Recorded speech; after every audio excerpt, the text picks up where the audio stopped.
Muy buenas tardes tengan todos ustedes. Reciban un cordial saludo a nombre del doctor Yuri Chessman Olechea, director de la Escuela Electoral y de Gobernabilidad del Jurado Nacional de Elecciones. El día de hoy vamos a llevar a cabo la conferencia magistral denominada Nuevas reglas electorales para el fortalecimiento de la gobernabilidad y el sistema democrático. Esta conferencia estará a cargo del doctor Napoleón Cabrejo Ormachea, quien es docente de la Escuela Electoral y de Gobernabilidad en casi todos nuestros programas, por su destacada nivel académico. Antes de darle el pase al doctor Napoleón, voy a hacer lectura de una breve reseña de su extensa hoja de vida. El doctor Napoleón Cabrejo Ormachea es doctor en Derecho, maestro en Derecho Constitucional y abogado de profesión. Es docente de posgrado en el doctorado en Derecho y Maestría en la Universidad Nacional Mayor de San Marcos, Universidad Nacional Federico Villarreal, Universidad de San Martín de Porres, Universidad Nacional del Santa, Universidad Nacional de la Amazonía Peruana. Docente en el posgrado del Centro de Altos Estudios Nacionales, conferencista en el Centro del Derecho Internacional Humanitario y Derechos Humanos de las Fuerzas Armadas, docente de la Academia de la Magistratura y conferencista a nivel nacional e internacional. Asimismo, se desempeña como asesor y consultor en instituciones públicas y privadas. Bueno, a continuación damos el uso de la palabra al doctor Napoleón para que pueda empezar con su disertación. Adelante, doctor. Muchas gracias, estimado Francisco.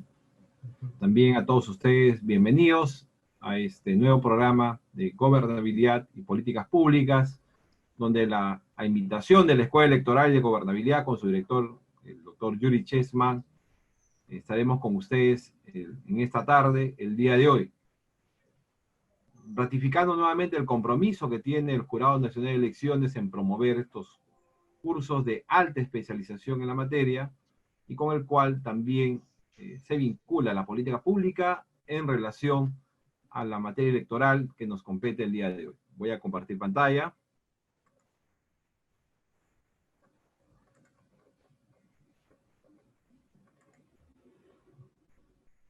¿Me confirma, Francisco? Se ve, doctor. Bien. Lo que tenemos que ir señalando en cuanto a estos primeros puntos para tratar en esta tarde, vamos a ver la primera parte, que es la parte normativa, y luego esto, cómo se viene consolidando en relación a la gobernabilidad y con las políticas públicas que se tienen que diseñar para los aspectos electorales propiamente. ¿Cómo inicia el procedimiento a nivel electoral? Y para eso tenemos que tomar en cuenta el marco normativo. Las elecciones generales del 2021 están señaladas en la Ley Orgánica de Elecciones y estas tienen que realizarse el segundo domingo del mes de abril, con el cual el cronograma electoral se tiene que empezar a diseñar empezando de la fecha de elecciones hacia atrás. El Congreso de la República, producto de la disolución y la nueva elección en una elección congresal extraordinaria, su primera norma fue publicar este dispositivo con el cual se otorgaban 6 meses de plazo para poder emitir normas al respecto, normas electorales, que van a tener impacto, ¿no?, en la reglamentación del jurado, y con ello también el Congreso puede hacer la reforma electoral. No un código electoral, que sería lo ideal, hacerlo sistematizado, ordenado, con un código sustantivo, un código adjetivo, y que pueda promover en los operadores del derecho, ¿no?, una consolidación normativa.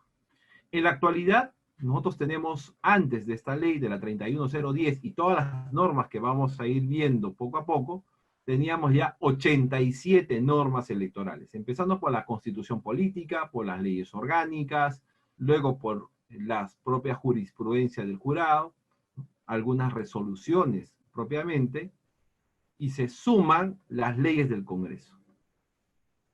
Con esta primera alternativa legal que planteaba en su primera ley, que del Congreso de la República, nos estaba señalando lo siguiente.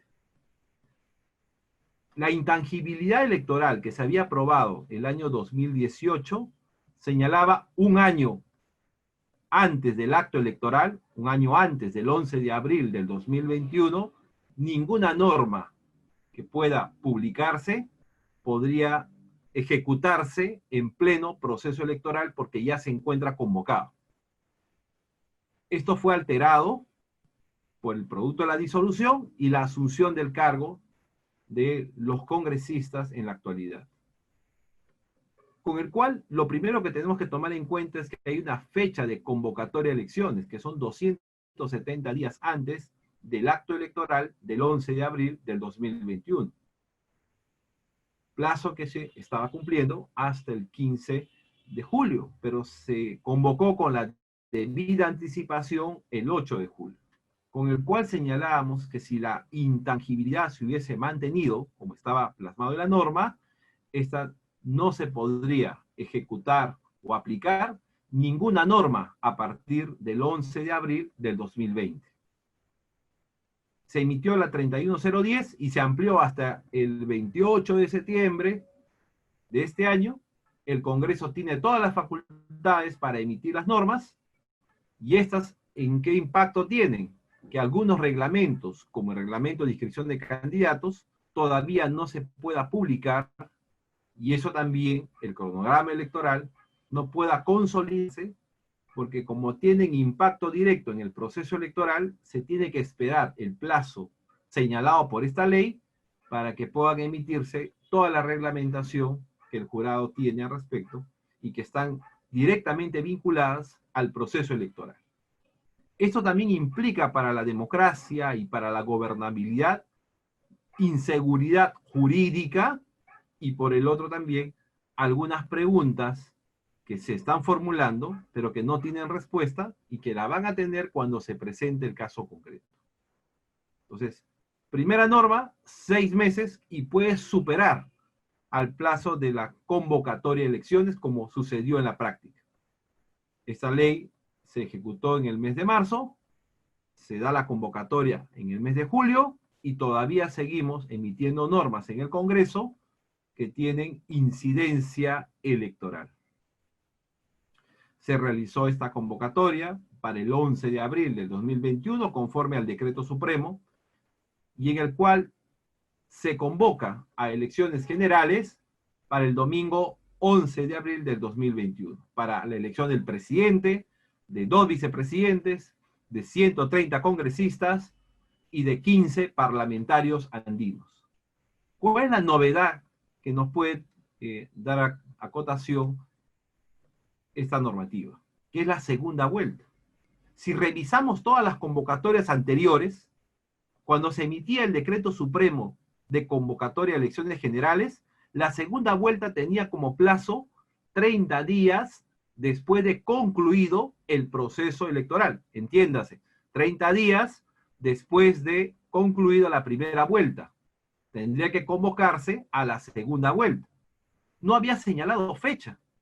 Esta convocatoria ya te pone una fecha establecida y te dice que la segunda vuelta de todas maneras se tiene que realizar el 6 de junio del 2021 y se estima para ellos que estaría dentro de los 30 días, ¿no? Estaría proclamándose a los candidatos oficiales.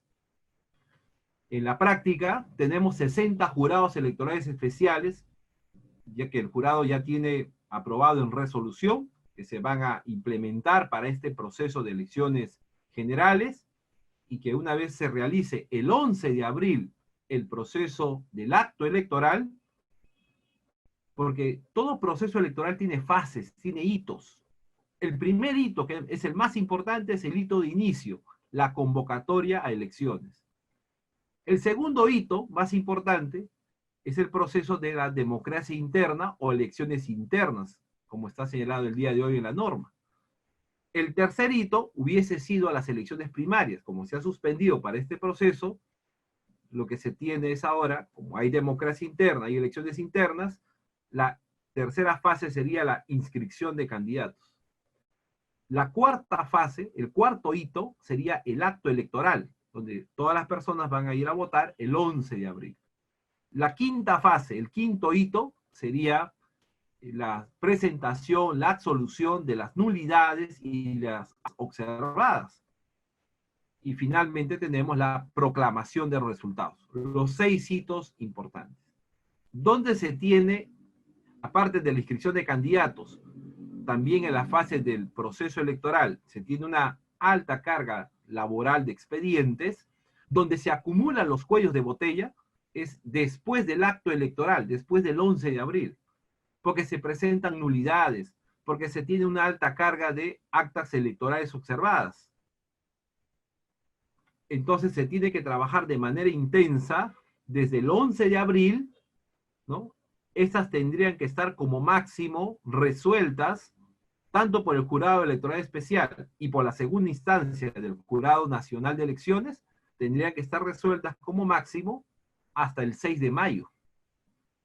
Hasta el 6 de mayo del 2021, dejando un plazo de 30 días, del 6 de mayo al 6 de junio, para que los candidatos que están en la segunda vuelta, que son aquellos candidatos que son los 2 más votados, que no obtuvieron la mayoría calificada, puedan hacer su campaña y también el debate electoral para llegar al 6 de junio.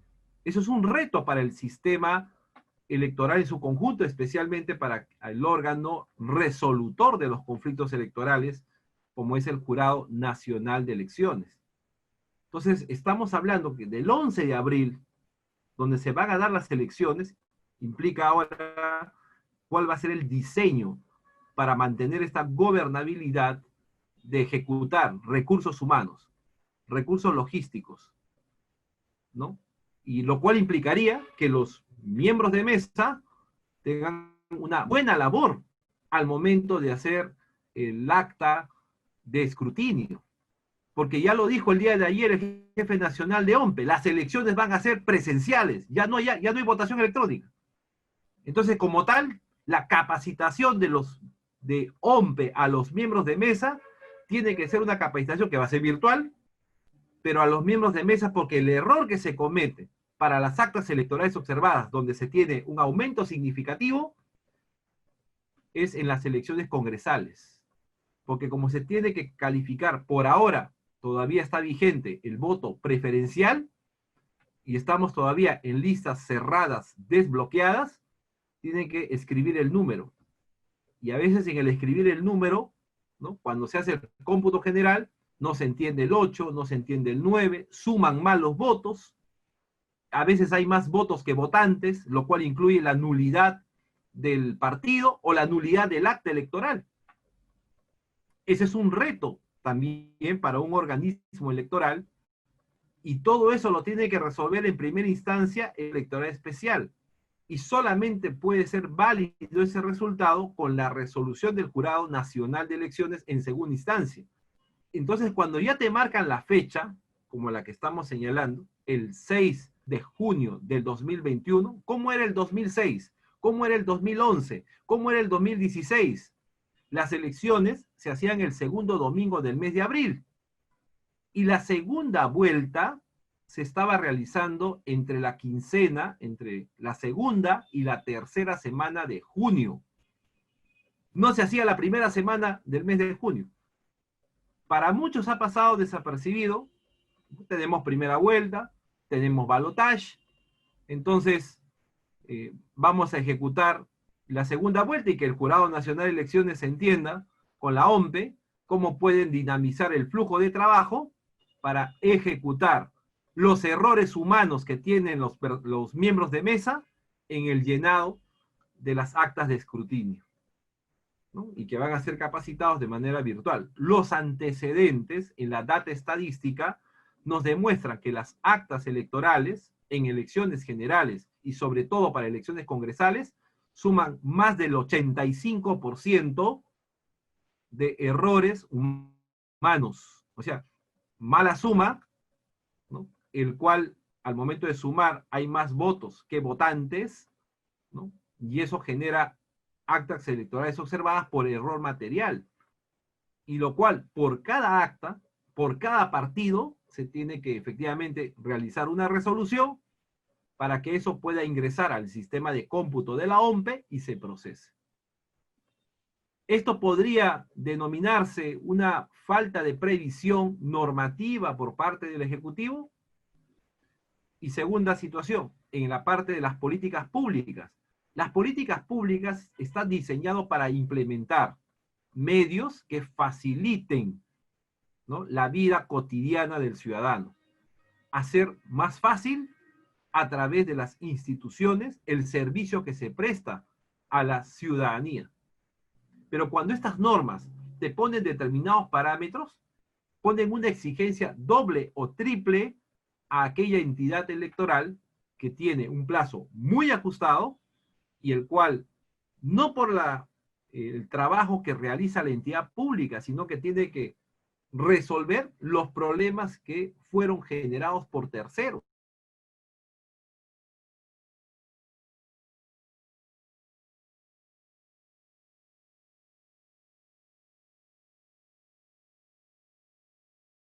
Distritos, la rapidez del cómputo. Además, se establece como una regla del proceso que se inaplica las elecciones primarias. ¿Qué implicaba las elecciones primarias? Por primera vez, teniendo la réplica argentina, se iba a aplicar en este trasplante jurídico en el Perú las elecciones primarias. Primarias, abiertas, simultáneas y obligatorias, lo cual implicaba que la ciudadanía en general, si hubiésemos tenido elecciones primarias hoy, tendríamos 3 procesos donde la ciudadanía tendría que salir a votar. La primera vez, las elecciones primarias. La segunda vez, la primera vuelta. Y la tercera vez, la segunda vuelta. Obligatoriamente, el ciudadano tendría que acudir a votar. En el caso de las elecciones primarias, para respaldar a los candidatos que los partidos previamente los eligieron en las elecciones internas. Y respaldar implicaba que el partido pueda obtener el 1.5% de votos en elecciones, pues puedan pasar a la siguiente fase, al siguiente hito, que es la inscripción de candidatos. Esto se ha suspendido. O sea, esta regla para esta elección no se aplica. Hubiese sido un hecho histórico, ¿no? Pero tenemos la pandemia de por medio. Y en este momento, como ya se tiene la convocatoria, tenemos a las 3 entidades electorales, Jurado Nacional, la OMPE y el RENIEC, donde ya se viene programando con la debida anticipación la instalación de los jurados electorales especiales y las oficinas descentralizadas de procesos electorales a nivel nacional. Pero veamos una data estadística sobre elecciones congresales propiamente. Para los candidatos, ¿no? ¿Cuántos candidatos se han presentado en el 2006, el 2011, el 2016 y cuánto se proyecta ahora en estas elecciones generales donde tenemos 24 partidos políticos inscritos? El número de candidaturas fue el año 2006, 2.585 candidatos. Para el año 2011, la tendencia bajó a 1.518 y volvió a subir en elecciones congresales a 2.242 candidatos, con una fuerte presencia de 403 listas en la elección del 2016. Pero para estas elecciones que vamos a realizar en las elecciones generales del 2021, ya el Jurado Nacional, por la resolución 303-2020, ha aprobado el padrón electoral. ¿Qué implica aprobar el padrón electoral? Implica tener el primer elemento del sistema electoral. ¿Cuántos votan? ¿Quiénes son los electores? Y ya se ha definido que en el territorio nacional se tiene 24.290.000 votantes activos. Y el total de electores de personas que residen en el extranjero, es decir, tienen la dirección en el DNI, son 997.000. El total de electores entre personas que tienen domicilio nacional, en territorio nacional, y personas que tienen domicilio declarado a nivel de otros países, Ohio, Massachusetts, Australia, suman 25.287.000 votantes activos que están figurando en el padrón electoral. La cantidad de ausencia en cada elección varía entre el 12 al 15% de personas que no votan. Y en estas elecciones generales tenemos que tomar la siguiente consideración. ¿El voto es obligatorio? Sí, en territorio nacional. Es decir, para 24.290.000, si la persona no vota, tiene multa. O en todo caso puede argumentar una dispensa. Y la persona también que es miembro de mesa y no acude en el Perú, tiene multa. Pero en el extranjero, el peruano en el extranjero que tiene su DNI, no estamos hablando de las personas que no han hecho su cambio, no hablamos de los ilegales, ¿no? Porque ellos no hicieron su cambio de la dirección al extranjero. Esas personas en el extranjero, si desean, pueden ir a votar, ¿no? No es obligatorio la asistencia al voto y por lo tanto no se les plantea la multa. Pero si el que está en el extranjero no acude a ser miembro de mesa, entonces se le aplica la multa. ¿Y por qué se ha hecho la diferencia de los peruanos residentes en el extranjero esta condición? Por la distancia, ¿no? El consulado a veces tiene que tomar hasta 3 vuelos para poder llegar a su consulado y la distancia que implica en otros países. Y por eso se ha puesto de manera facultativa. Entonces, territorialmente, en el Perú, el voto es obligatorio. Y en el extranjero, ir a votar es facultativo. ¿Y esto qué implicaría para la gobernabilidad? Porque se entiende que las personas deben cumplir, los candidatos cumplen con la ley, principio de legalidad, y deben cumplir también con el principio de legitimidad. ¿Y qué implica la legitimidad? Que las personas acepten el resultado de la votación. Lo que hace estar en democracia. La democracia es la decisión de la mayoría respetando a la minoría. El respeto a la minoría sería respetar a este grupo de personas que, no estando de acuerdo con tal candidato, acepta el resultado. Y en el diseño de las políticas públicas se tiene que implementar una elección de una regla de los electores de cómo se tiene ahora que establecer esa votación en fase de pandemia. Para eso, el jefe nacional de OMPE ya señaló que las elecciones generales del 2021, ¿no?, que van a ser en los parques, en los coliseos, en sitios abiertos, donde se estaba implementando el voto electrónico en determinadas partes del distrito, ha señalado, no, las elecciones generales del 2021 será 100% presenciales. No se va a contar con el voto electrónico, sí se van a asegurar los protocolos de bioseguridad. ¿Y por qué lo explicó así en el Congreso de la República el jefe nacional de OMPE? ¿No?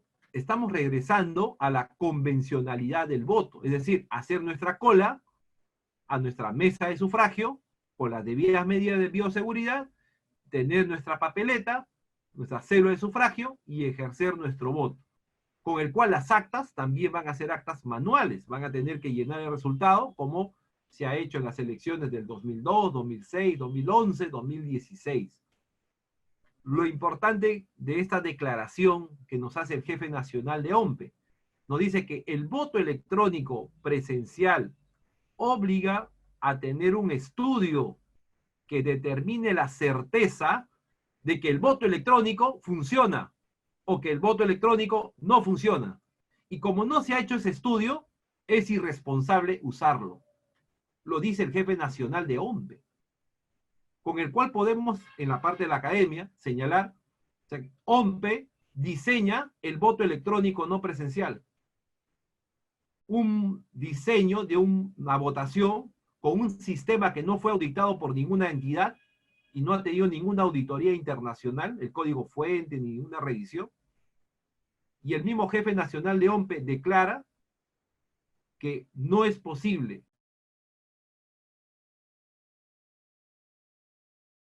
voto electrónico presencial. Se refiere a ir a una maquinita, colocar clic de la huella digital y estamos con un gobierno electrónico, estamos trabajando en plataformas electrónicas, estamos con ventanillas virtuales, estamos en la era de la virtualización forzada debido a la pandemia, pero tenemos que tomar nuestras medidas de seguridad porque como no se ha realizado ningún estudio, por lo menos en los jefes anteriores al jefe nacional que recién acaba de asumir a partir del 30 de agosto de este año, entonces ya determinaron el no uso de este voto electrónico. Lo cual nos lleva a una pregunta sencilla. Si estamos con gobierno electrónico y dentro de las políticas públicas es implementar diseños y políticas que faciliten la vida del ciudadano, hacer este diseño de votación electrónica, no tenemos voto electrónico presencial, menos vamos a tener voto electrónico no presencial y menos vamos a tener voto postal. Ninguno, no se aplica para las elecciones. O sea, la política pública no es esa implementación, ese diseño de la facilidad al ciudadano, más ahora donde el ciudadano tiene que cuidar su salud y donde está de por medio un derecho humano fundamental. Pero estas explicaciones las tendrá que realizar el ente que está encargado de la organización del proceso electoral. Entonces, elecciones presenciales con bioseguridad. Para las reglas que se han establecido, esas también tienen que estar señaladas para las elecciones internas. Y en la mesa de trabajo han acordado de manera interina que por razones técnicas se van a realizar las elecciones internas entre el 19 y el 27 de diciembre. Es decir, los partidos políticos tienen que implementar para esas fechas de Navidad la votación a través de un afiliado, un voto, o pueden hacerlo también a través de delegados. Y todos aquellos que quieran ser candidatos en elecciones internas tienen que ser afiliados al partido. Y la fecha de afiliación al partido termina el 30 de septiembre. Con el cual tendríamos los plazos recortados, como ya no tenemos elecciones primarias, estas elecciones internas tendrían, a sugerencias de Jurado Nacional y de OMPE, tener una implementación. Es así, las elecciones internas, voto electrónico. Pero la votación que va a realizar la ciudadanía el 11 de abril y la segunda vuelta el 6 de junio, votación presencial. ¿Cuándo es el plazo que han estimado? Porque no hay un cronograma todavía definido para eso. ¿Cuándo es el plazo para la inscripción de las listas de los candidatos? El plazo final es el 11 de enero del 2021, tentativamente. Entonces, si ya estamos al 11 de enero, estamos a 90 días antes del día de las elecciones. Estas fechas guardan importancia porque las listas que se van a conformar, esta regla que se ha establecido ahora como parte de la política de género, es que las mujeres, en la cuota femenina, se incremente al 50%. El 2002, cuando salió la primera vez de la cuota de género, era el 25%, luego se incrementó al 30%, ahora se ha duplicado al 50%. Se suma a eso la paridad y lo que sería el día de hoy la alternancia, ¿no? La alternancia de género. Pero miren cómo ha evolucionado la presencia de la mujer, ¿no? Y por ello también el diseño de aspectos que puedan incluir a la mujer en los espacios públicos. El 2006, la participación de la mujer en listas congresales era el 38.57%. En las elecciones generales del 2011 se incrementó al 39.33%. Hablamos de participación, no hablamos que salga elegida y ocupe un cargo de ejercicio de función pública por mandato popular. Y la participación en las listas congresales el 2016 se incrementó al 39.61%. Pero sea el 2006, 2011 y 2016, efectivamente, ¿cuánto es el porcentaje de mujeres que salieron electas solamente en el Congreso de la República? Para el 2011 no se llegó a ejercer la cuota, que es una acción positiva, una discriminación positiva por parte del Estado, se llegó al 29%, 28%, el 2011. El 2016 al 28 punto y algo. Ahora, elecciones del Congreso extraordinario se bajó al 26%. O sea, 26% de mujeres que ejercen el cargo de representación congresal. O sea, mi cuota de género para participar es 30%, pero efectivamente no llegan al 30%. Y así como tenemos la cuota de género con paridad y alternancia para que los espacios públicos estén abiertos a las mujeres y los partidos también puedan incluir en sus listas y estas se puedan efectivizar en las elecciones generales, existe un problema. Para que esa real representación de la mujer pueda pasar el 30% o pasar el 50% y tener esa alternancia y esa paridad, que es la parte teleológica de la norma. El problema está en el voto preferencial. Mientras no se elimine el voto preferencial, las listas que presenten los partidos en elecciones internas, ellos pueden colocar la alternancia, un hombre, una mujer, respetando los escaños que tiene cada circunscripción electoral, pero finalmente es el elector con su voto que puede alterar la lista que el partido ha presentado.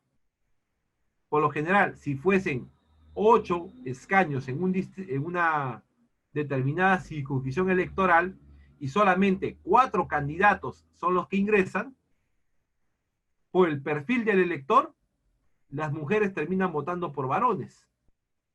Imagínense en una lista de candidatos donde el primero sea varón, el tercero sea varón, el quinto sea varón y el séptimo sea varón, al momento de ejercer el voto, por el voto preferencial, terminan escribiendo 1, 3, 5, 7. Y la mujer no tiene voto preferencial. Pero tienen que asumir 4 escaños, porque el partido, por su votación, porque han marcado el símbolo, el partido necesita 4 escaños. ¿Y quiénes son los que ingresarían? Los 4 que han adquirido preferencial. ¿Y qué vas a tener como resultado final? 4 varones por el voto preferencial. Lista cerrada, desbloqueada.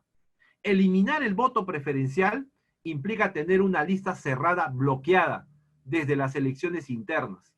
¿Qué implicaría? Que la lista que presente el partido político, un hombre, una mujer, un hombre, una mujer, y finalmente por los votos que obtenga el partido, eliminando la votación preferencial, el partido le corresponde 4 escaños. ¿Quiénes van a ingresar? Un hombre, una mujer, un hombre, una mujer. Entonces pasaríamos a tener una lista cerrada, bloqueada, eliminando el voto preferencial. ¿Cuál es la tendencia en el Congreso el día de hoy? Que no se elimine el voto preferencial. Porque la mayoría de los congresistas que están en este momento en el Congreso son resultado de la votación preferencial. ¿Cuál fue la noción de la votación preferencial desde el año 93 que se aplica en el Perú? Que aquellos candidatos que son los últimos de la lista, por el voto preferencial pueden ocupar un escaño. Si yo soy el número 36, si estoy en la lista cerrada bloqueada, solamente van a ingresar los 5 o los 6 primeros de la lista que el partido presente. Todos los demás son relleno. En la votación preferencial puedo tener la opción de pelear, que la gente marque el símbolo del partido y pueda también escribir mi número. Y eso me puede garantizar, siendo el último de la lista, pasar a ser el primero. Y eso todavía está en un debate hasta el 28 de septiembre de este año. Entonces, causa una inseguridad jurídica no tener esa norma todavía aprobada, porque eso puede incidir la presencia de la mujer en el ejercicio de cargo público en el Congreso y también en las elecciones del Parlamento andino para ello. Esta es la tabla que se aplicó para las elecciones del 2019, elecciones congresales extraordinarias, donde se tenía 130 candidatos y se presentó 140, porque no se puede hacer la cuota del 30% en aquellos lugares donde se tiene 2 candidatos, porque la lista mínimamente, si el distrito electoral tiene 2 escaños, tienen que presentar 3 candidatos.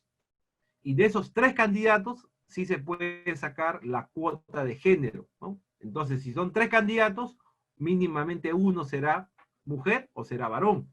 Ahora tenemos el 50%. Y nuevamente, este cuadrito se tiene que señalar para eso e identificar en las listas de candidatos cuántos tienen que integrar la cuota de género. Pero hablamos solamente de la cuota de género femenino y masculino, pero no se incluye a los jóvenes y no se incluye a las comunidades nativas, que sí están obligatoriamente su presentación en elecciones subnacionales y no se ha elevado su categoría a las elecciones nacionales, con el cual también hace un demérito que las políticas públicas que se diseñen para jóvenes y que se diseñen para salvaguardar a las comunidades nativas que hoy tienen en representación de ejercicio de mandato popular 0,1% de autoridades electas. Si no se hace una acción positiva por parte del Estado, en las siguientes elecciones municipales donde participa, es casi probable que no se tenga representación de las comunidades nativas. Como no tienen en el Congreso y como no tienen tampoco la cuota de exigencia en las elecciones generales, es un riesgo. Porque en una sociedad mayoritaria, 1.000.000, sociedad mayoritaria, y tienes a 300, que son las comunidades nativas. Y si los llevas a un mismo proceso electoral, siempre vas a tener a la sociedad mayoritaria en votos y van a tener mayor representación frente a las comunidades nativas. Una alternativa que planteó el Jurado Nacional fue la cifra repartidora diferenciada.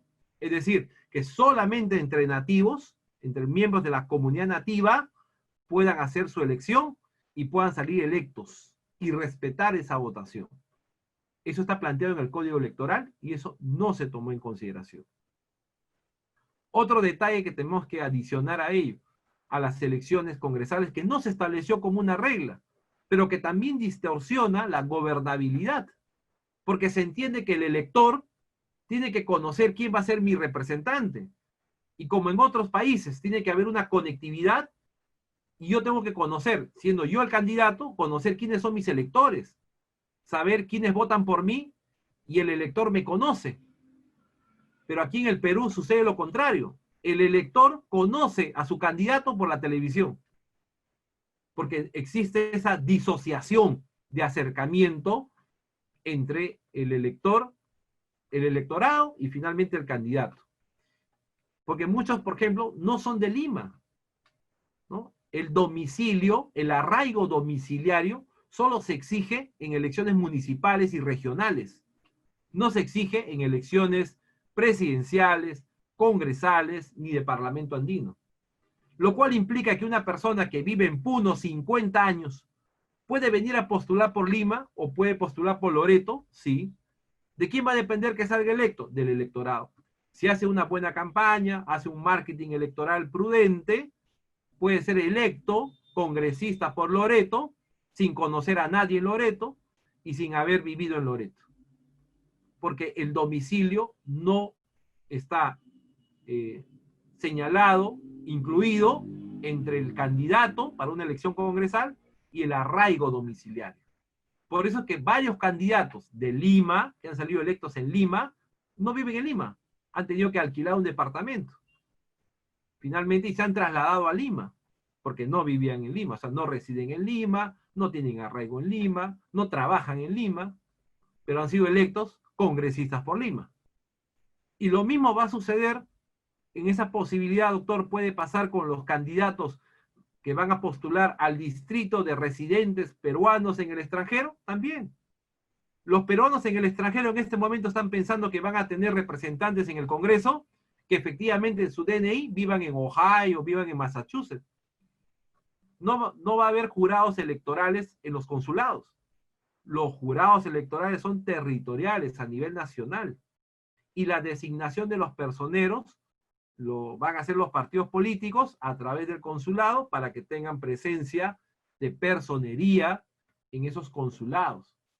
Los jurados, los 60 jurados especiales van a estar en el Perú y con el cual una persona que viva en Cusco, 80 años ha vivido en Cusco, que no ha salido de Perú, ¿puede postular por el distrito de peruanos en el extranjero? Sí.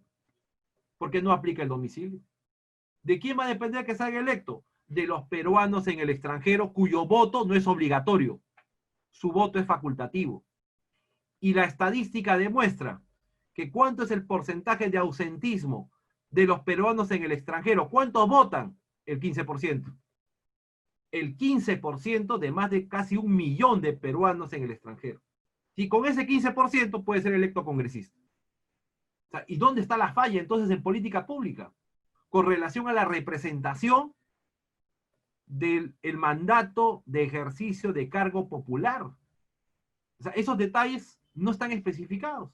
Que falta hacer ajuste a la norma y que falta también emplear estos mecanismos de charlas, de conversatorios, para que se entienda desde los partidos políticos, que son los primeros operadores, y desde aquellos que hacen la norma y aquellos que redactan también las oportunidades de diseñar, ¿no?, alcances para integrar, por ejemplo, a este grupo, peruanos en el extranjero, quieren ustedes también su distrito electoral para tener su representación, para que puedan abogar por intereses que les compete a los peruanos en el extranjero, como la remisión que ellos hacen al Perú, temas migratorios, temas laborales, ¿no?, que son netamente intereses que tienen los peruanos en el extranjero.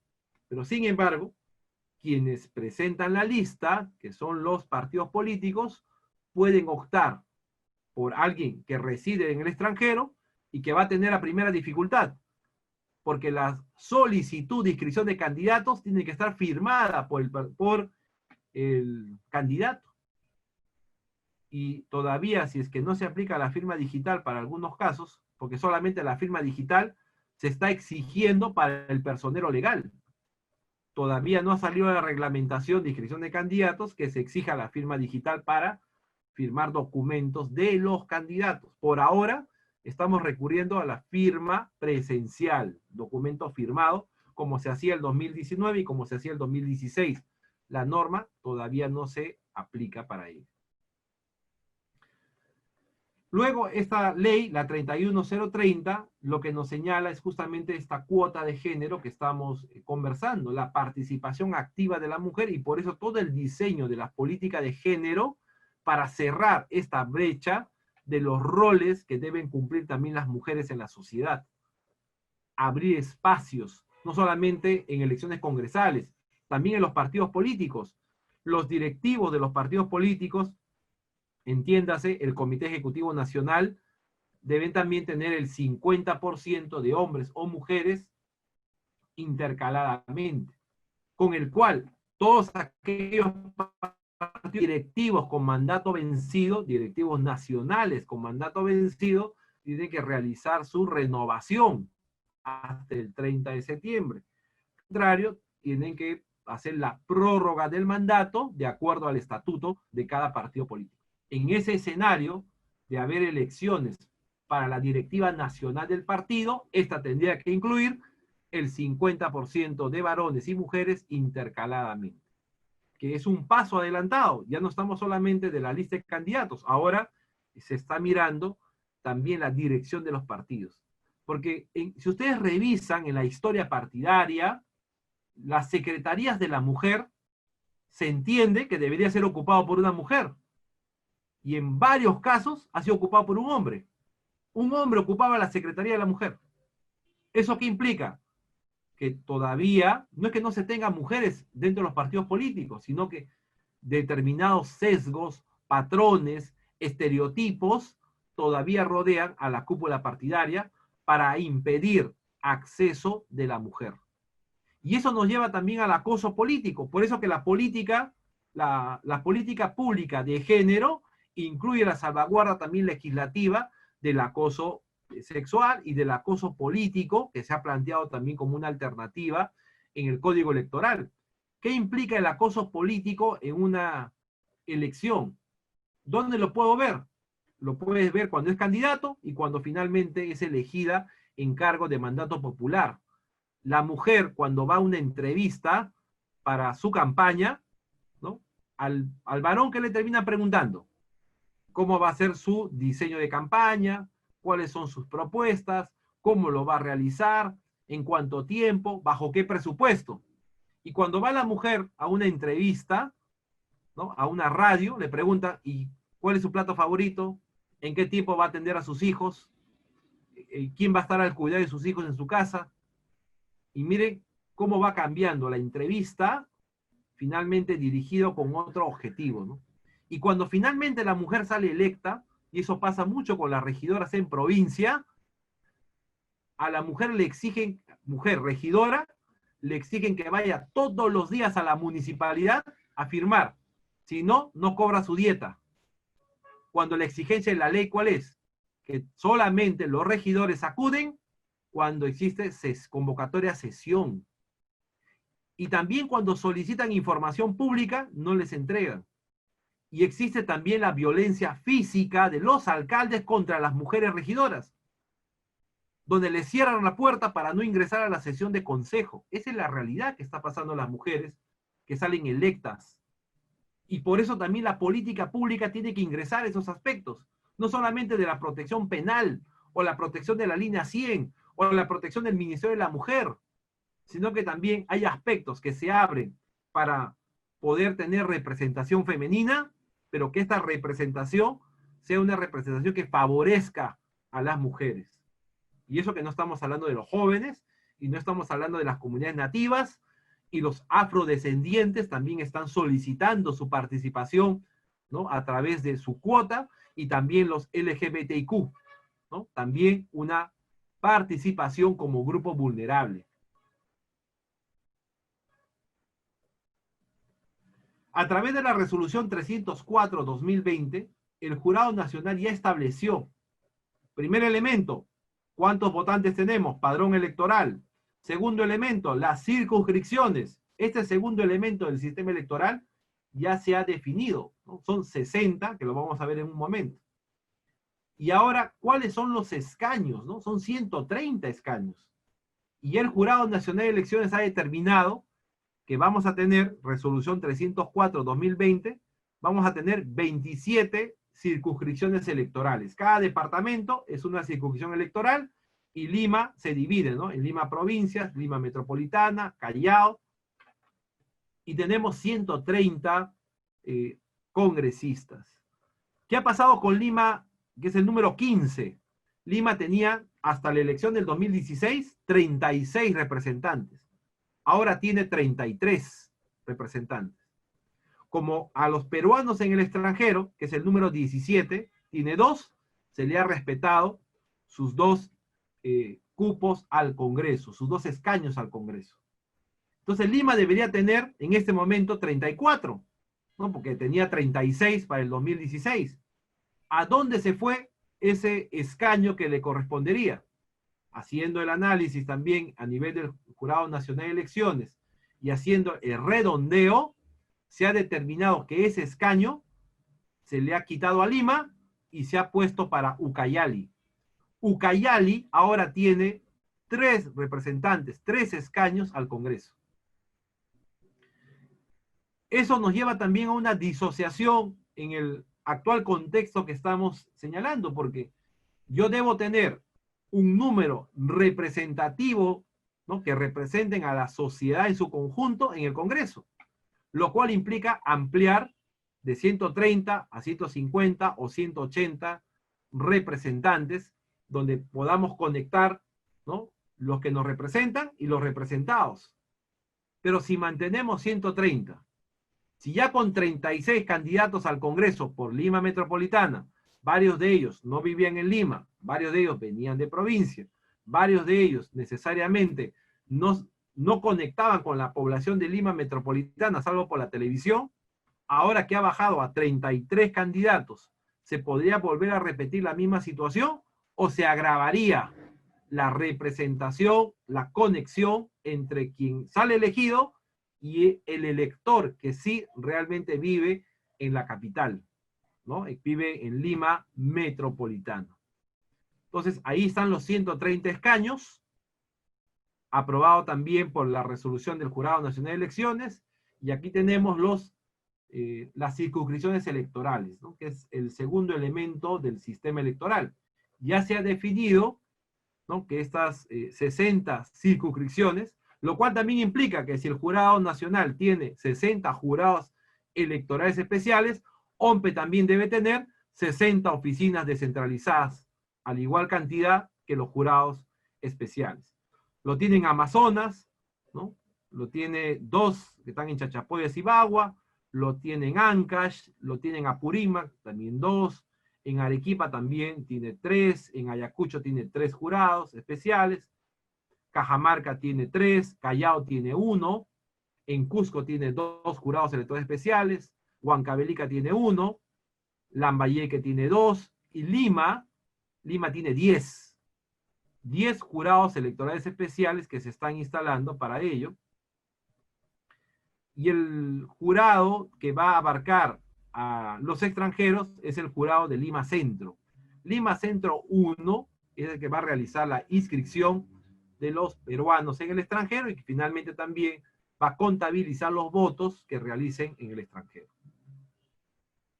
Tenemos también en Loreto 2 jurados electorales especiales, Madre de Dios tiene 1, Pasco tiene 1, Piura tiene 3, San Martín tiene 1, y finalmente también Tumbes y Ucayali, un jurado electoral especial. Esta regla que se ha definido ha sido también materia de análisis y de estudio al interior de los magistrados del Jurado Nacional de Elecciones, quienes finalmente han determinado el ámbito territorial y cada jurado electoral especial determinará al inicio de su gestión el radio urbano para ello. Entonces, esto ya nos da por lo menos en lo que sería el inicio en la base de la gobernabilidad, es decir, de los candidatos que van a asumir función pública, el número de candidatos, las circunscripciones que van a estar presentes, el padrón electoral de cuántas personas acuden a votar y finalmente el número de escaños por los cuales van a ser elegidos. Y a eso tenemos también como una regla del proceso electoral la ley 31042 que se publicó el día 15 de septiembre. Una regla que nos señala que los sentenciados en primera instancia por delito doloso en la calidad de autor o cómplice están impedidos de postular.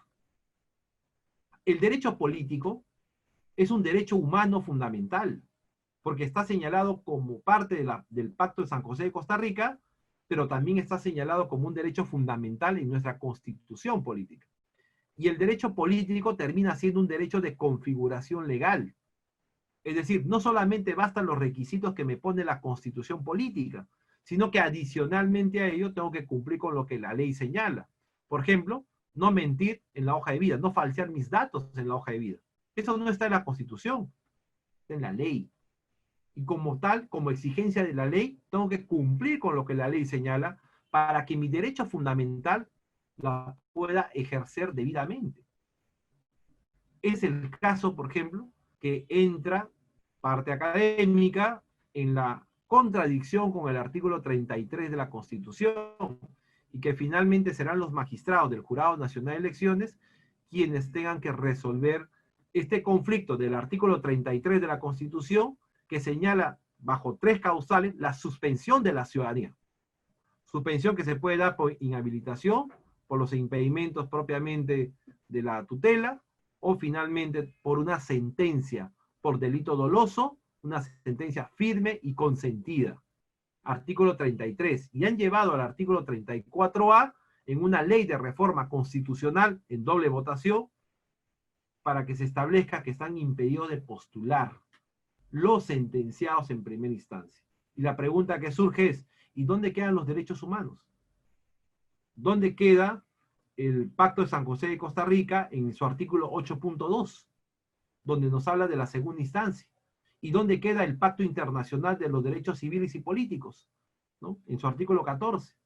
Adicionalmente le podemos sumar también el Acuerdo 52 de Naciones Unidas, donde se tiene que cumplir con el debido proceso y también la segunda instancia, ¿no? Porque se atentaría contra la presunción de inocencia, ¿no? Y por un órgano revisor superior revisa y puede finalmente otorgarme la libertad o finalmente también ratificar la condena.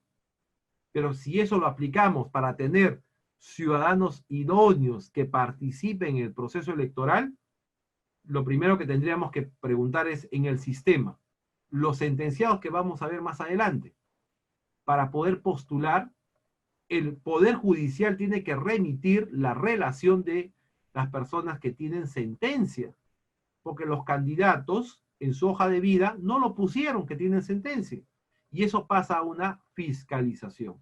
En las elecciones del 2000, de las elecciones congresales extraordinarias, más de 2.100 candidatos no declararon en su hoja de vida que estaban sentenciados.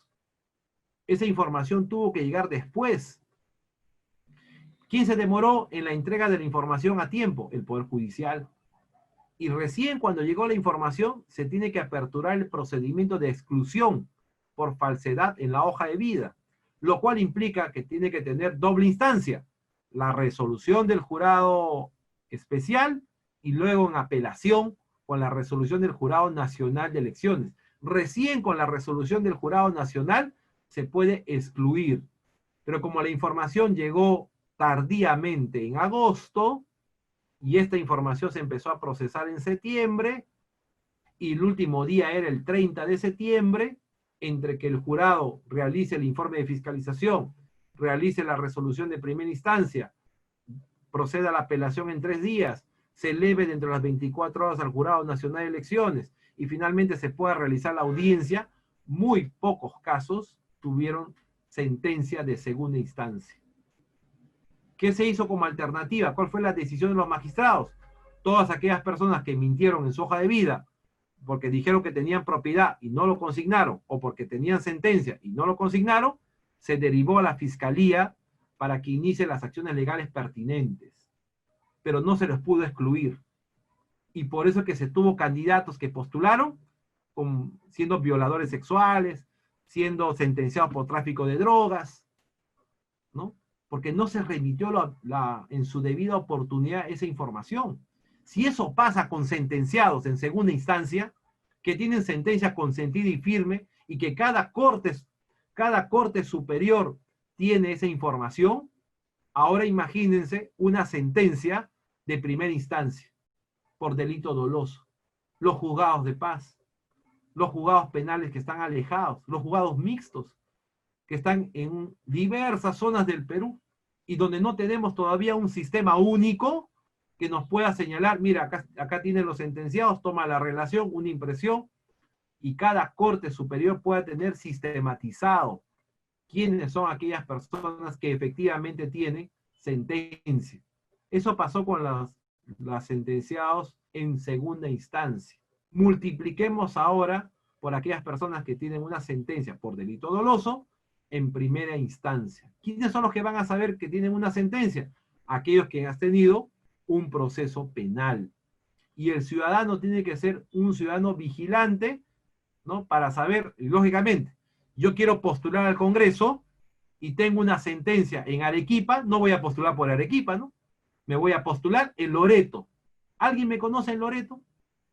Y ahí hago mi campaña, ¿no? Y una campaña que no se interconecta Loreto con Arequipa, y finalmente puedo salir electo teniendo una sentencia en primera instancia. Porque eso no se va a reportar a tiempo con esa posibilidad de lo que ha sucedido ahora. Y se ha tenido el reporte del Poder Judicial no estando en pandemia. Ahora tienes pandemia y ahora tienes personal que va a laborar lunes, miércoles y viernes, ¿no? Y no va a trabajar todos los días de la semana.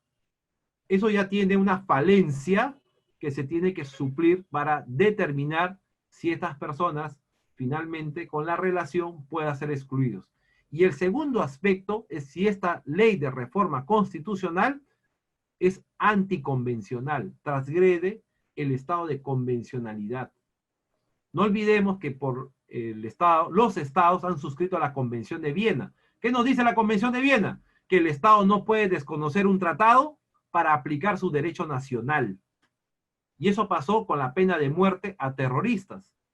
Cuando el Estado peruano sentenció por terrorismo, hizo una consulta a la Corte Interamericana. ¿Y qué planteó la Corte Interamericana? Señores del Estado peruano, ustedes han suscrito el Pacto San José de Costa Rica, que plantea eliminar la pena de muerte, eliminar las causales de pena de muerte, y entró en vigor el año 1978. Tu Constitución del 79 mantuvo la misma causal de traición a la patria para aplicar la pena de muerte, que ya la tenías en la Constitución de 1933. Por eso que en la Constitución de 1993 mantienes tu única causal para aplicar la pena de muerte, porque la tendencia en el mundo es eliminar la pena de muerte como causal, así como se eliminó la esclavitud. Y como tal, al haberse consignado una segunda causal para aplicar la pena de muerte, esa causal de terrorismo, que está en el artículo 140 de la Constitución, esa parte es anticonvencional, va en contra del Pacto de San José de Costa Rica. Y ahora le vamos a sumar el conflicto de la ley 31042. Los sentenciados en primera instancia, ¿no?, vía legal, podrían ser candidatos, y esto se tendrá que determinar por parte de los magistrados del Jurado Nacional de Elecciones cuando se presente el caso concreto, si puede, ¿no?, pasar el test de proporcionalidad y el test de convencionalidad finalmente, para permitir que personas que puedan tener una sentencia finalmente puedan ser incluidos como candidatos, ¿no? Para el tema público, para muchos, como un diseño de tener candidatos idóneos, ¿no?, candidatos que representen la mejora, digamos, en la presentación de candidatos que el partido realiza, ¿no? Tenemos el marco jurídico respectivo. Pero en la práctica hace falta no solamente el marco legal, sino el marco operativo, logístico, de recursos humanos, y el marco también de las convenciones de derechos humanos. Adicionalmente, también se ha hecho una publicación de nuevas reglas transitorias para este proceso de elecciones generales 2021. Por ejemplo, las mesas de sufragio se van a instalar de 7 de la mañana hasta las 7 de la noche. ¿No? Son 12 horas que va a estar el miembro de mesa, ¿no?, que no es vulnerable y que va a estar en un parque frente a ello, ¿no? ¿Eso qué va a implicar? Va a implicar varios aspectos necesariamente. Lo cual, por ejemplo, determinaría... A ver, un momento, por favor.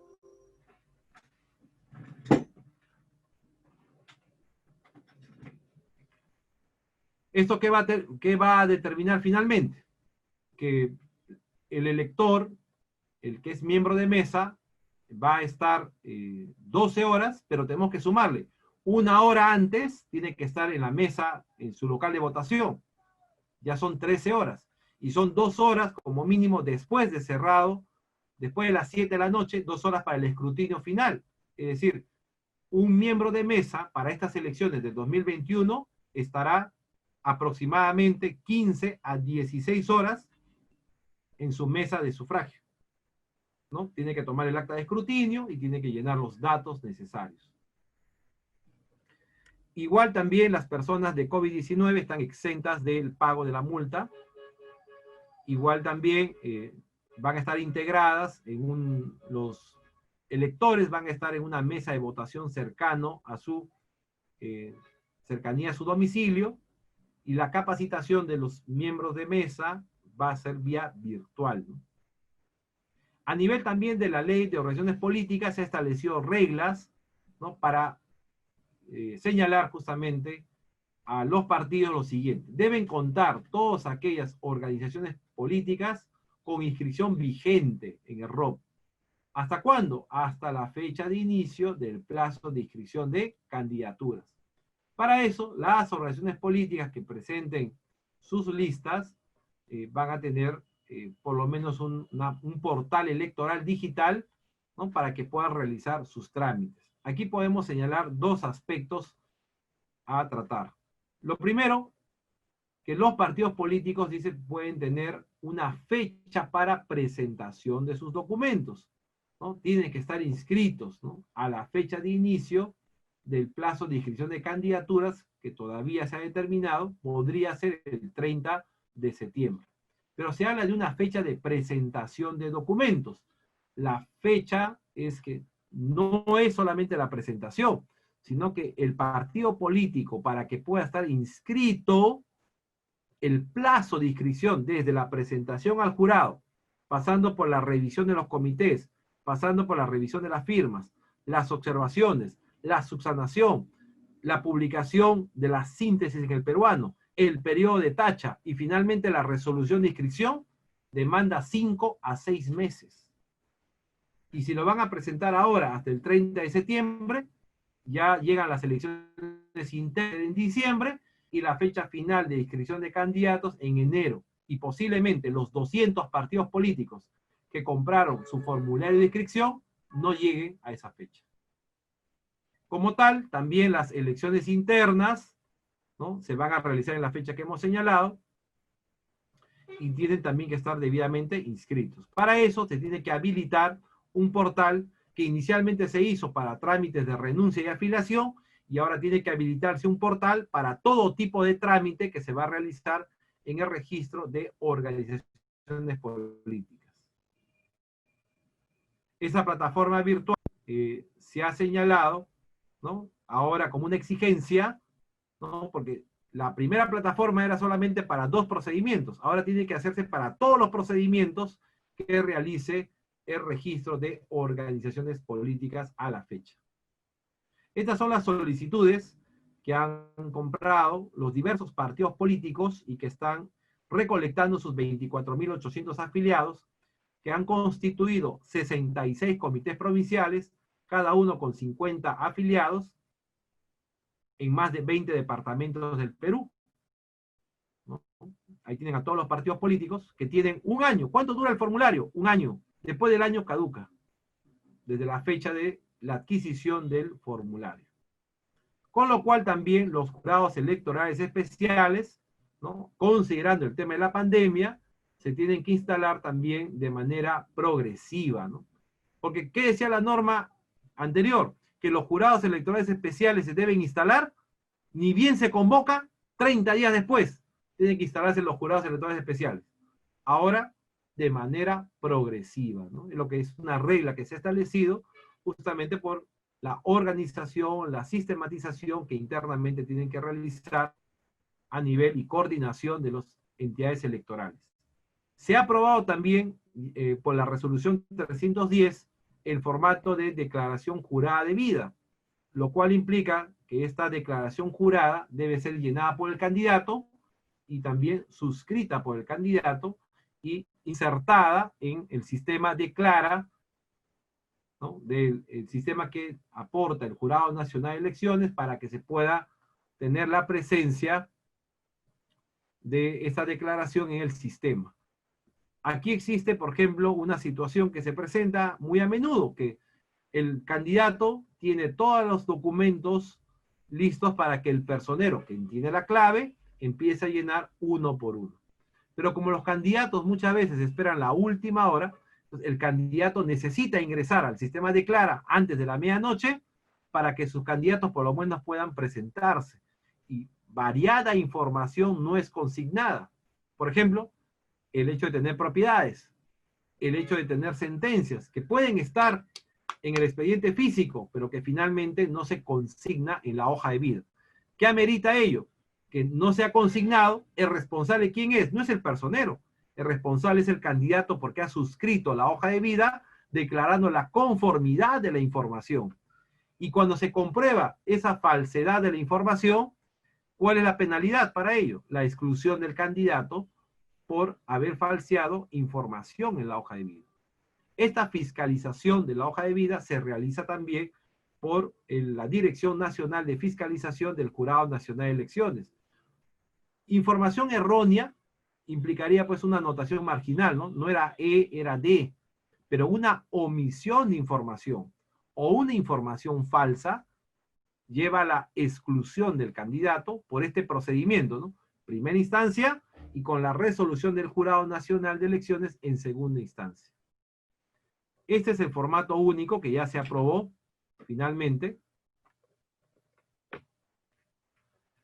¿Qué nos dice también como una regla que se ha establecido en la Constitución, ¿no? Que los candidatos tienen que tener nacionalidad peruana, entiéndase nacionalidad peruana para los que nacen dentro del territorio peruano, pero también tiene nacionalidad peruana aquel menor de edad que nació fuera de Perú, pero que ha sido inscrito en el consulado peruano.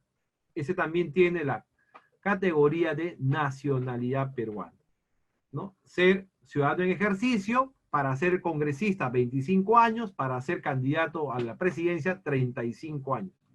Son todos los requisitos.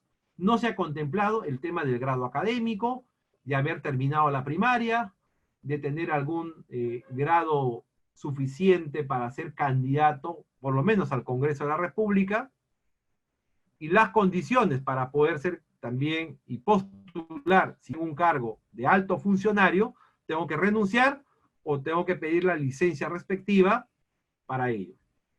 Si estoy ocupando cargo de ministro, cargo de contralor, soy parte del Poder Judicial, soy miembro del Tribunal Constitucional, ¿no? Por lo menos 6 meses antes tengo que renunciar. Y si estoy trabajando como miembro de trabajador 728, 276 o soy CAS, tengo que pedir la respectiva licencia por 60 días antes de la elección, la cual la tengo que acompañar a mi expediente de inscripción de candidatos. Para inscribir una lista, el candidato no puede estar en 2 listas. La inscripción de pertenecer a una lista es voluntaria y solamente a una lista. Yo no puedo estar en Puno y en Loreto al mismo tiempo por un mismo partido o por 2 partidos. Tengo que estar en una sola lista partidaria y en una sola circunscripción electoral. También para eso tenemos la obligatoriedad de la cuota, ¿no? Que en este caso se puede declarar la improcedencia de la lista si no tiene el 50% de la cuota y si esta no está con la alternancia y la paridad que exige también el marco normativo. Y estas tienen que estar ingresadas en el sistema Declara. ¿Cuáles son los requisitos que se estableció para ello y que tiene que cumplirse? Porque eso también generaría que no se pueda generar gobernabilidad, generar estabilidad o lo que tenemos, confianza en el sistema, si es que no cumple con estos requisitos, ¿no? La impresión del formato, el original del acta donde está la elección interna, la designación directa del 25% en la lista de candidatos, la impresión del formulario de declaración de hoja de vida, la renuncia o la licencia que presenta el candidato, de igual manera también que tiene que presentar la copia legalizada de la autorización expresa para postular por otro partido y el comprobante de pago. ¿Cómo se hace este proceso de inscripción? ¿Cuál es la regla que se ha establecido para la inscripción de esa lista? Lo primero tiene que pasar por la calificación, ¿no? Una vez presentado el 11 de enero del 2021, si presentan antes, pueden tener la oportunidad de reemplazar al candidato que ha sido observado por el jurado electoral especial o finalmente también se ha sido tachado. Pero si esperan el último día, no tienen ninguna opción. Para eso tienen que pasar la calificación, que son 3 días calendario. Desde la fecha de presentación, el jurado electoral especial califica la documentación que se le ha sido presentada y también la improcedencia de fondo, ¿no? Como el no cumplimiento de la cuota o que si tal candidato no tiene la edad respectiva. Es decir, al 11 de enero, el candidato al Congreso tiene que tener 25 años cumplidos. No que lo va a cumplir en febrero, en marzo, ¿no? La edad cumplida a la fecha de presentación de los candidatos y la licencia que solicite sin goce de haber tiene que estar presentada también con la debida anticipación. Se va a ejecutar 60 días antes del acto electoral, pero yo lo tengo que presentar al momento de la presentación de la lista. ¿Cuánto es el plazo que tiene el jurado? 3 días para calificar. Luego, si hay alguna subsanación, tiene 2 días calendarios para subsanar. Finalmente, paso 3, la admisión de la lista. Con la admisión de la lista, se inicia el plazo de la tacha. Cualquier ciudadano inscrito en el RENIEC puede implementar una tacha haciendo el pago respectivo y la tacha muchas veces tiene que ir por lo que exige la ley, pero emplean la tacha para la hoja de vida, ¿no? Yo tacho a tal candidato y la tacha es individual porque tal candidato no ha consignado que tiene un carro que es chatarra de hace 30 años. O tal candidato no ha consignado los ingresos que debería tener y ha puesto 0. O tal candidato tiene tantos bienes inmuebles que no ha declarado. O figura en registros públicos como titular de acciones cuando esas acciones ya fueron trasladadas o vendidas a otra persona y no se realizó la actualización en los registros públicos. Por todo ello, presentan una tacha y finalmente el candidato puede ser excluido. Y como la tacha es fundada, el dinero que se ha pagado por la tacha es devuelta al tachante. Si no hay ninguna tacha, o si la tacha es declarada infundada, se va al cuarto punto, que es la inscripción del candidato y de la lista. Finalmente, con la inscripción de la lista, no es que ya no me van a excluir, porque todavía después de la inscripción, ¿qué puede suceder? Sucede la exclusión del candidato. Me pueden excluir por dádivas, que también tienen su propio procedimiento, o me pueden excluir porque después de la inscripción, la Dirección Nacional de Fiscalización determinó que finalmente tengo una falsedad en mi hoja de vida. ¿Y cuál es el plazo para la exclusión? Porque yo ya me inscribí. Esa inscripción desde el 11 de enero puede terminar inscritas las listas, hagamos prognosis en el tiempo, el jurado electoral especial con la subsanación, con la publicación, con la presentación de la tacha, con la apelación al Jurado Nacional de Elecciones y con la resolución del Jurado Nacional de Elecciones, ese candidato debería estar inscrito finales de febrero, inicios de marzo, con el cual mínimamente tendría hasta 30 días antes para hacer su campaña finalmente. Esa es, digamos, la opción teleológica de la norma, porque la exclusión por hoja de vida, por no decir que tengo, o no declarar que tengo un bien mueble, o no haber declarado que tengo acciones, lo cual implicaría que me pueden excluir 30 días antes de la fecha del acto electoral.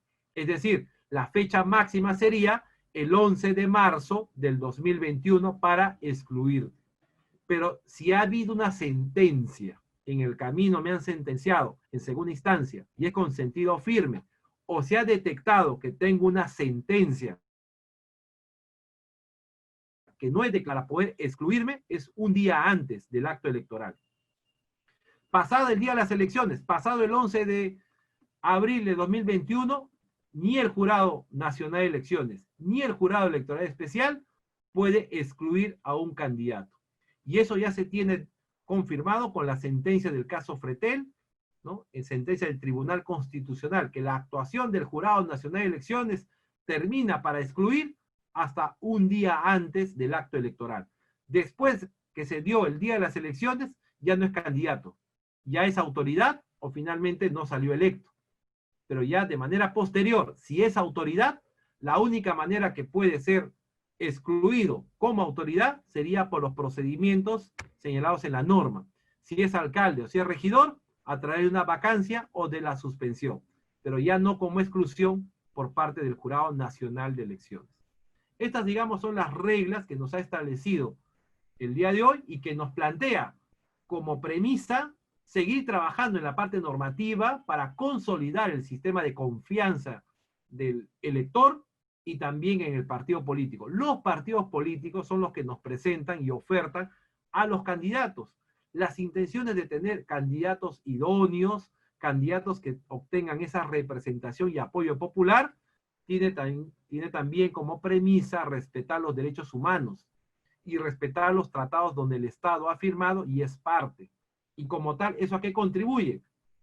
Que tenemos todavía que implementar, no solamente políticas de género, sino también políticas públicas que dinamicen el desarrollo de nuestro sistema político y mejorarlo, a efectos también que los partidos contribuyan a generar confianza y renovar a nuestras autoridades de ejercicio por cargo de mandato popular de la mejor expectativa en el futuro, ¿no? Y superar también esta elección que por primera vez en la historia la vamos a realizar una elección general en pandemia. Es un nuevo reto también para los integrantes del Jurado Nacional de Elecciones, la OMPE y el RENIEC, porque ya se tuvo la experiencia de referéndum. En 4 meses, un referéndum. En 4 meses, una elección congresal extraordinaria. Y ahora también una elección general que nos convoca las medidas de bioseguridad y de manera presencial para efectuar esta elección, pero con las garantías que se establezcan y con el marco legal que también debe apoyar a ello. Muchas gracias a la Escuela Electoral, muchas gracias también a Francisco, y quedo con todos ustedes también con la debida anticipación para absolver si hay alguna pregunta, y gracias por la invitación. Muchas gracias, doctor Napoleón. Le agradecemos su excelente disertación que nos ha brindado el día de hoy sobre las nuevas reglas electorales que se aplicarán en este proceso de elecciones generales 2021. Las personas que estén interesadas en plantear algunas preguntas al doctor, por favor, podrían alzar la mano. Bueno, ya tengo acá 2 personas que han levantado la manito. Le voy a dar el pase. Solamente vamos a permitir máximo de 4 preguntas por el tema del tiempo. Señor Rafael Víctor Dávila, por favor, puede encender su micro y su cámara para plantear su pregunta. Sí, buenas noches, buenas tardes. Buenas tardes. Buenas tardes. Doctor, buenas tardes. Quería hacerle la pregunta. Tengo una amiga que está con el cargo de prefecta y quería saber hasta qué fecha ella tiene para dejar el cargo y poder postular para las elecciones en el cargo de congresista. Igual, esos son procedimientos y reglamentos que están señalados por el Jurado Nacional, que todavía no los ha publicado. Se tiene que emitir un reglamento de renuncias y licencias de los altos cargos y también de las licencias que tiene que tener una unidad. Ese reglamento aún no se ha publicado al respecto, pero siendo un cargo de prefecto, ocupa un cargo de autoridad de funcionaria pública, y con el cual podría, bajo la experiencia anterior, la licencia de 60 días. Pero eso tiene que ser confirmado por el reglamento y la licencia que el Jurado Nacional tiene que emitir. Toda la parte de un proceso electoral es normativo. Incluso lo que estamos conversando, de la pregunta que nos ha señalado el amigo, ¿no? Los altos cargos, ¿no? Como habíamos señalado, ¿no? Tribunal Constitucional, alcaldes, regidores, ¿no? Es un cuadro que diseña el jurado, que se aprueba un reglamento. Y en ese reglamento se constan las fechas de renuncia o de licencia para el proceso electoral. Y eso todavía lo va a publicar posterior al 28 de septiembre. Se tiene que estar a la expectativa de este marco normativo. ¿Por qué no se hace la publicación de los reglamentos, como estamos conversando? Porque todavía se tienen 11 proyectos de ley que están en el Congreso que van a tener incidencia en las inscripciones de los candidatos. Y mientras todavía estemos en incertidumbre si se van a aprobar o no se van a aprobar este marco normativo legal, porque si en este momento se emite el reglamento, mañana la ley sale y puede cambiar el reglamento. Entonces, ¿qué ha hecho el Jurado Nacional de Elecciones? Vamos a esperar a la fecha final y con todas las normas y el plazo establecido, sobre esas normas que ya están vigentes y publicadas, sobre esas normas se va a trabajar los reglamentos faltantes. Habría que esperar todavía la reglamentación del Jurado Nacional de Elecciones en ese punto concreto. Se llama Reglamento de Renuncias y Licencias. Gracias, doctor. Damos el pase al señor Gustavo Rosado. Por favor, ¿puedes activar tu micro y tu cámara? Buenas tardes, muy buenas tardes, doctor. Felicitaciones por la ponencia. Doctor, quería que nos precise 2 aspectos que me quedan en duda. Uno es relacionado, digamos, al plazo de renuncia para poder postular. Sabemos que con la normativa anterior se había establecido el plazo de renuncia a las organizaciones políticas hasta el 23 de diciembre del 2019. Con la ley actual, digamos, la 038, si mal no recuerdo, se han habilitado, digamos, trámites al Jurado Nacional de Elecciones, dentro de ellas el trámite de renuncias y las afiliaciones hasta el 30 de septiembre. Con esta disposición se entendería de que ese plazo de renuncia también, digamos, se amplió para que actualmente puedan postular los congresistas en estas elecciones. Y la otra cuestión, en una capacitación anterior había entendido de que los congresistas, para que puedan postular, no necesariamente deberían de estar afiliados, ¿no? ¿Esto es cierto o en todo caso, si la cuota de designación también para los congresistas están habilitadas y si en ella pueden ser designados los afiliados y los no afiliados? Gracias, doctor. Sí, ok, vamos a hacer la precisión. Definitivamente las renuncias, yo renunciar y estar inscrito en otro partido hasta el 30 de septiembre por la norma transitoria que se ha emitido. Eso ya tiene un marco normativo para ello. Igual, todos los partidos nuevos que quieran participar en el proceso tienen hasta el 30 de septiembre también para presentarse. Lo que no se les ha dicho es cuánto demora el plazo para estar inscritos, no solamente presentarlo. ¿No? Eso es por una respuesta. Y lo segundo, plazo también de los congresistas. La cuota de designación, ¿qué implica? En una elección interna, el partido puede decidir si toda la lista finalmente se elige en democracia interna por un afiliado un voto o por la modalidad de delegados. O puede también señalar, para elecciones internas va a estar el 1, el 3, el 5 y el 7. El 2, 4 y 6 me lo voy a reservar como parte de mi 25%. Y lo puedo hacer en otra fecha. Por eso que los requisitos les había leído. El acta de elección interna y el acta de designación del 25%. Que puede ser en un mismo día, en la elección interna, o puede ser también en una fecha diferenciada. Pero en ese 25%, ¿quiénes participan? Los que van a la elección interna, todos tienen que ser afiliados. Pero los que van a la cuota de la designación del 25%, necesariamente, ¿quiénes pueden estar ahí? Y eso también hay que precisarlo por la jurisprudencia del Jurado Nacional de Elecciones. Pueden participar los candidatos que no participaron en la elección interna, pero que es afiliado, y puede participar también aquel afiliado que no ganó en la elección interna, que mantiene también la condición de afiliado, o puede ser un invitado, que no es afiliado al partido político. Pero eso entra como parte del 25%, ¿no? Y ese 25% tiene que definirlo el partido político según su estatuto, si lo hace de manera conjunta o lo separa. Pero finalmente, a la fecha de inscripción de candidatos, que tentativamente sería el 11 de enero, tiene ya que estar integrado los de la elección interna y sumado a la cuota de la designación del 25%. Gracias, doctor Napoleón. Vamos a dar paso a la última pregunta de la conferencia, a cargo del señor Winston Vilca. Por favor, enciende tu micro y tu cámara.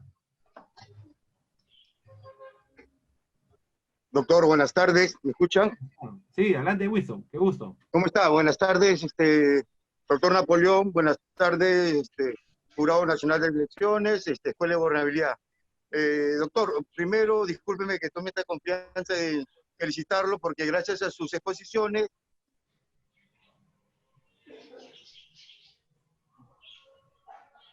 No te escuchamos, Winston. Winston, tu micro. Tu micro, Winston.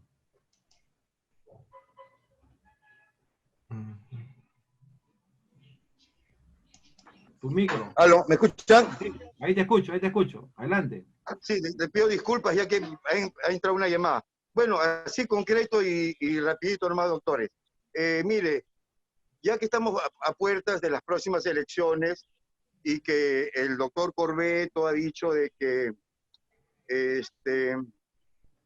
se van a hacer de manera presencial. Respecto, tengo una duda yo, no a este tema, sino respecto, doctor, a la nacionalidad de las personas, tanto que están en el extranjero y también que están acá en el país. Usted dice que las personas, nos está orientando que las personas que han nacido en el extranjero, pero sin embargo han sido inscritos en el consulado del país, son peruanos. Prueba de eso, o los casos, por ejemplo, algún peruano que ha nacido en Japón, así haya nacido en Japón, sin embargo es considerado peruano y se inscribe en el consulado peruano. Bueno, me voy a este candidato que ahorita está en boga, ¿no? Es el alcalde del Distrito de la Victoria, ¿no? El señor Forsyth parece que él va a ser un próximo candidato, ¿no? Sin embargo, salen en las noticias de que es venezolano, que es peruano y están en ese tema. En este tipo de casos, doctor, ¿cómo se podría aplicar, ¿no? Las normas, ¿no? El que ha nos ha dado el Jurado Nacional de Elecciones. No sé si me podría empapar un poquito más respecto al Regla, tema. ¿no? Artículo 52 de la Constitución Política, lo que nos señala. ¿Quiénes tienen la nacionalidad peruana? La nacionalidad peruana está señalado para aquellos que nacen en el territorio peruano, ¿no? El principio justamente de la territorialidad, ¿no? Por haber nacido, ya tiene la nacionalidad peruana. Y también se agrega sentencia del Tribunal Constitucional, también por el marco que se ha regulado en la jurisprudencia del Jurado Nacional de Elecciones. Quienes también tienen la nacionalidad peruana son todos aquellos peruanos que nacen fuera, hijos de peruanos, lógicamente, pero que nacieron fuera del territorio peruano, pero que fueron inscritos en la minoría de edad en el consulado. Como tal, ellos también tienen la categoría de la nacionalidad peruana. Y como tal, tenemos esas dos vertientes, ¿no? El que nace aquí y el que es inscrito en su minoría de edad, habiendo nacido fuera del territorio, tiene la nacionalidad peruana. Y eso ya está, como le digo, en reiterada jurisprudencia del Jurado Nacional de Elecciones y también por amparo de la sentencia del Tribunal Constitucional que le da también esta connotación y como tal lo señala nuestra Constitución Política. Pero llegado el caso de la persona en concreto, sería también materia de evaluación, pero ya voy dando el marco general de que ya fueron estos casos también resueltos con la debida anticipación de aquellas personas que habiendo nacido fuera, fueron inscritos en su minoría de edad. Y eso es una situación también que podemos ya trabajarlo en una sesión especial que también nos invite la Escuela Electoral para participar la nacionalidad, el tema de los peruanos en el extranjero, el tema también de los, por ejemplo, en estas elecciones los personeros solamente tienen que ser peruanos, pero los extranjeros, nacidos fuera, ¿no? Que tienen la nacionalidad extranjera, pueden ser candidatos, pueden votar y pueden ser personeros en elecciones municipales. Los extranjeros no participan en elecciones generales. Y eso también podemos discutirlo más adelante. Bien, muchas gracias, estimado Francisco. Doctor, Gracias disculpe, también a la Escuela Electoral. Muchas gracias, Sí. doctor. Doctor, disculpe, no sé, disculpe que Sí, abuse de bueno. su conocimiento. Doctor, No, respecto en el caso, por ejemplo, en el caso del expresidente que renunció, el presidente Kuczynski, que tenía la nacionalidad peruana y creo la nacionalidad americana, y la prensa le daba que era de Estados Unidos. En ese caso, ¿cómo? No sé si nos podría un Sí, poquitito rápidamente. más. A ver, en el caso de la persona, del señor Kuczynski, ¿cómo se resolvió ese caso en el Jurado Nacional? Una persona, yo tengo la nacionalidad peruana porque efectivamente eres de padres extranjeros, pero naciste en el Perú, pero fue a Estados Unidos y como tal juró a la bandera norteamericana, pero la renuncia a la nacionalidad tiene un trámite. No solamente basta que yo tenga la nacionalidad en el extranjero, tengo que renunciar en mi país y tengo que iniciar un trámite vía migraciones para renunciar a mi nacionalidad. Mientras yo no inicie el trámite de mi renuncia en mi nacionalidad, yo tengo todavía la condición de peruano. Y en el caso justamente del señor Kuczynski, él habrá juramentado, habrá señalado, yo renuncio y ahora juro a la bandera norteamericana, pero el trámite de renuncia a la nacionalidad peruana no se inició en ninguna institución del Estado. Por lo tanto, mantenía la condición de ciudadano peruano. Entonces, la nacionalidad me lo otorgan, como habíamos señalado, por nacimiento, pero la renuncia a mi nacionalidad tiene que ser un trámite que se inicia. Mientras yo no inicie ningún trámite, todavía el Estado me mantiene como tal, como en mi condición actual de nacionalidad peruana. Ese fue el caso que se resolvió en el caso que me señalas, estimado ministro. Muchas gracias, Doctor, doctor. muchas gracias. Le agradecemos el Ok, tiempo muchas gracias, estimado que nos ha Francisco. brindado.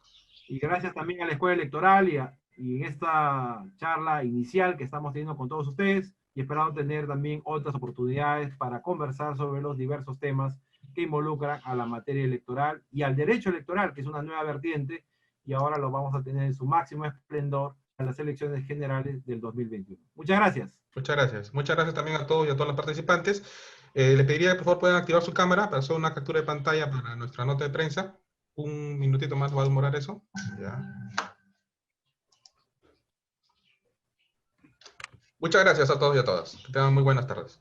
Muchas gracias, doctor Napoleón. Gracias. Gracias a todos.